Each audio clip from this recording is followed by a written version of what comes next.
Hello friends, आज आपण code of civil procedure 1908 या JMFC मेन्ससाठी असणाऱ्या एका महत्त्वाच्या विषयाचा एक महत्त्वाचा पहिला प्रश्न आज आपण डिस्कशन करणार आहोत.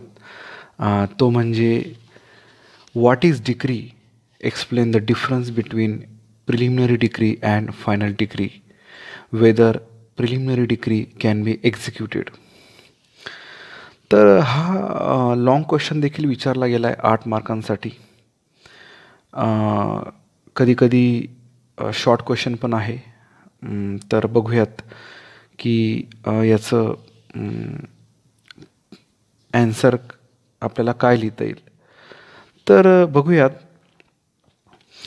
याच्यासाठी सेक्शन महत्त्वाचं आहे, section 2 sub clause 2 of CPC, ज्यामध्ये डिग्रीची डेफिनेशन दिलेली आहे. तर आपण बघूयात आता की नेमकं ॲन्सरमध्ये आपण काय काय कव्हर करायला पाहिजे JMFC मेन्स एक्झामिनेशनसाठी. यातला फर्स्ट पॉईंट असा आहे की कोर्टाचं जे ॲडज्युडिकेशन आहे ते एकतर डिग्री असतं किंवा ऑर्डर असते. तर सुरुवातीला आपण बघूयात की डिग्रीची डेफिनेशन काय. तर डिग्रीची जी डेफिनेशन आहे ती सेक्शन 2 सब क्लॉज 2 मध्ये दिलेली आहे. तर सेक्शन 2 सब क्लॉज 2 काय सांगतो बघूयात. Degree means the formal expression of an adjudication which so far as regards court expressing it conclusively determines the rights of the parties with regard to matters in controversy, and it may be either preliminary or final or partly preliminary or partly final. तर आता या व्याख्येचा अर्थ काय की degree म्हणजे एक formal expression आहे ज्यामध्ये कोर्ट एक न्यायनिवाडा करत असतं आणि कन्क्लुझिव्हली डिटरमाइन करत असते राईट्स. कुणाचा, ज्या पार्टीज आहेत त्या पार्टीजचा राईट्सबद्दल कन्क्लुझिव्ह डिटर्मिनेशन, एक फायनल डिटर्मिनेशन असतं, तात्पुरतं नसतं. त्यामुळं हे कन्क्लुझिव्हली डिटरमाइन जे करतं, जे फॉर्मल एक्सप्रेशन असतं, त्याला आपल्याला डिग्री म्हणता येईल. आता याच्यामध्ये अजून सेकंड पॉईंट असा आहे, degree shall be deemed to include. आता डिग्रीमध्ये कशा कशाचा समावेश होतो त्यामध्ये फर्स्ट दिलेलं आहे रिजेक्शन ऑफ द प्लेंट आणि सेकंड आहे determination of any question within section 144. आता डिग्रीमध्ये कशा कशाचा समावेश होतो. प्लेंट जर रिजेक्ट केलेली असेल तर ती देखील डिग्री होते आणि सेक्शन 144 संबंधित एखादा क्वेश्चन डिटरमाइन झाला असेल तर ती देखील डिग्री होते. तर डिग्रीमध्ये कशाचा समावेश होत नाही. Degree shall not include any adjudication from which an appeal lies as an appeal from an order. आणि सेकंड आहे any order of dismissal for default. याआधी आपण पाहिलं की डिग्रीमध्ये कशा कशाचा समावेश होतो किंवा डीम्ड डिग्री कशाला आपल्याला म्हणता येते. तर त्याच्यानंतर आपण बघतोय की डिग्री शॉल नॉट इन्क्लूड, डिग्रीमध्ये कशा कशाचा समावेश होत नाही की any adjudication from which an appeal lies as an appeal from an order. एक अशी ऑर्डर आहे की ज्यातून ज्या ऑर्डरला अपील करता येतं, तर अशी जी ऑर्डर आहे ती डिग्रीमध्ये कन्सिडर केली जाणार नाही. आणि डिसमिसल फॉर डिफॉल्ट ही जी ऑर्डर आहे तर ती देखील डिग्री म्हणता येणार नाही. तर बघूयात की इसेन्शियल एलिमेंट्स काय आहेत डिग्रीचे. तर यातला पहिला इसेन्शियल एलिमेंट आहे there must be an adjudication. Adjudication असावं. Such adjudication must have been done in a suit.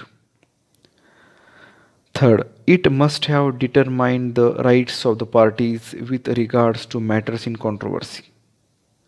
Fourth, such determination must be of a conclusive nature. Fifth, there must be formal expression of such ॲड्ज्युडिकेशन.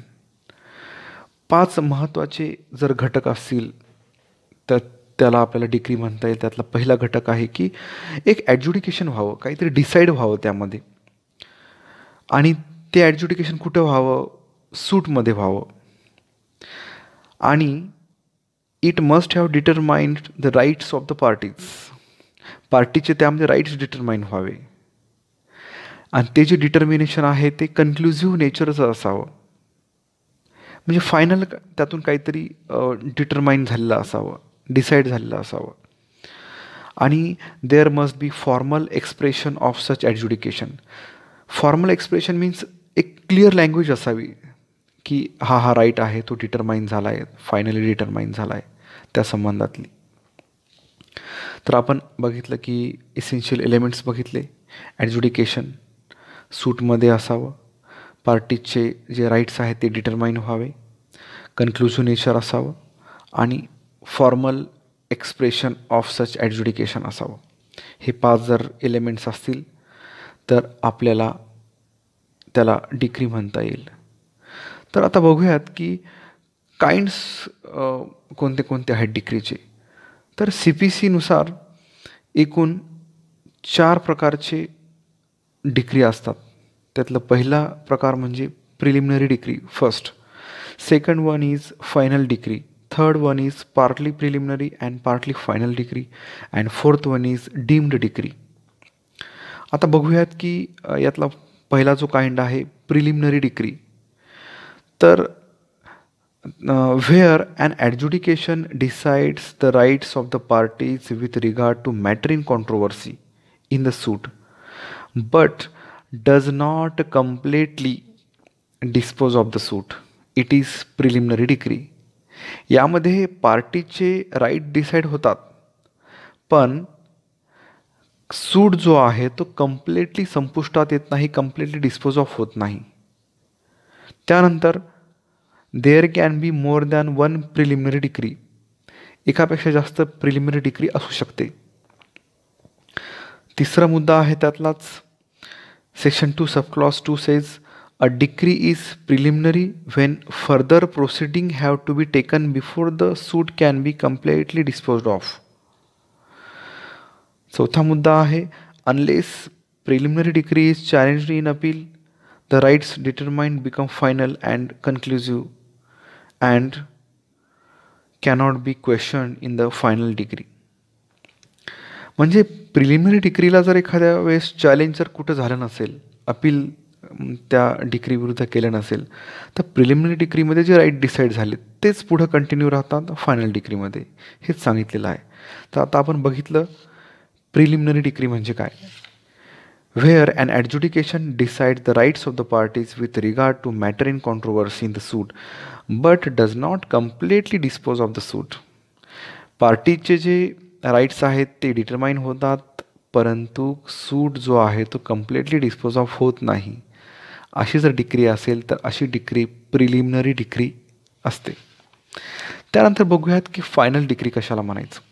A final degree is one which completely disposes of a suit and finally settles all questions in controversy and nothing further remains to be decided thereafter. एकदम स्पष्ट language आहे CPC-मध्ये दिलेली की सूट हा completely dispose of होत असतो. पार्टीचे जे राईट्स आहेत ते कन्क्लुझिव्हली डिटरमाइन केले जातात आणि नंतर nothing further remains to be decided there after. त्यानंतर डिसाईड करण्यासारखं काही शिल्लक राहत नाही. अशा डिग्रीला फायनल डिग्री म्हणता येईल. The final degree merely carries in to fulfilment the preliminary degree. There can be only one final degree but court may pass more than one interim final degree. हे झालं फायनल डिग्री ज्यामध्ये सूट जो आहे तो completely dispose of होतो. जे कॉन्ट्रोवर्सीचे questions असतील पार्टीजमधले ते फायनली सेटल होतात आणि नंतर पुढं डिसाईड करण्यासाठी काहीही शिल्लक राहत नाही. Nothing further remains to be decided there after. त्याला आपल्याला फायनल डिग्री म्हणता येईल. तिसरा प्रकार आहे डिग्रीचा partly preliminary and partly final. It may be partly preliminary and partly final. Example आहे suit for possession of immovable property with mesne profit, where the court decreed possession of the property. प्रॉपर्टीचं possession कोर्टाने decreed केलं आहे, मान्य केलं आहे. It is final decree. आणि त्याचबरोबर directs and inquiry into mesne profit. Possession मान्य करते, फायनल डिग्री त्याला म्हणता येईल. पण ते पोझिशन मान्य करत असतानाच मेन्स प्रॉफिटची इन्क्वायरी करण्याची ऑर्डर देत आहे, इन्क्वायरी करण्यासाठी आदेश देत आहे. तर ते इन्क्वायरीचा जो आदेश असेल ती प्रिलिमिनरी डिक्री. त्याच्यानंतर बघूयात एक्झिक्युशन आहे प्रिलिमिनरी डिक्रीचं. Preliminary decree is not capable of execution normally till a final decree is passed. त्याच्यानंतर चौथा प्रकार आहे deemed decree.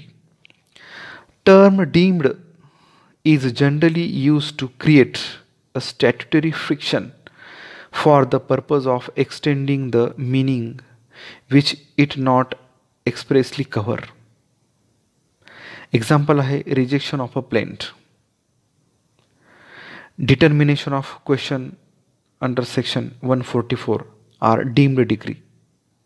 In this case, an adjudication that does not fulfill the requisites of section 2 subclause 2 cannot be said to be a decree. However, certain orders and determination are deemed to be decree under the code.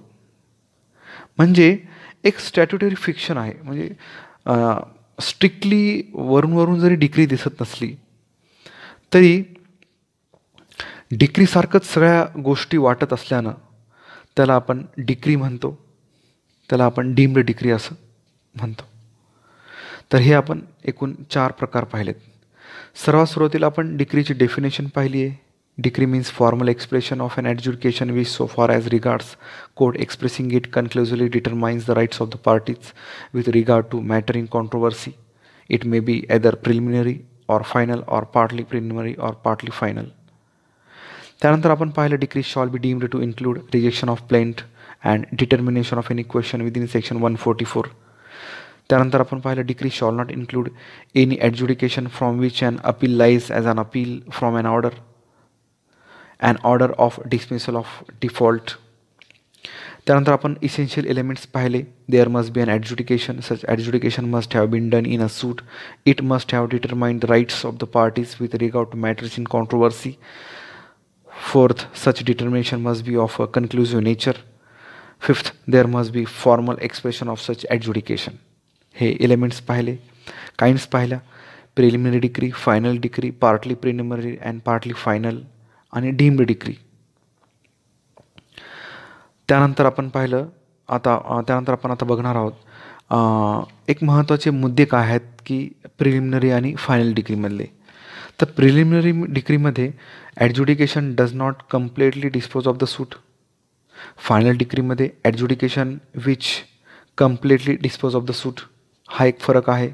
एकीकडे completely dispose of होत नाही, दुसरीकडे completely dispose of होतो. त्यानंतर प्रिलिमिनरीमध्ये there can be more than one preliminary decree.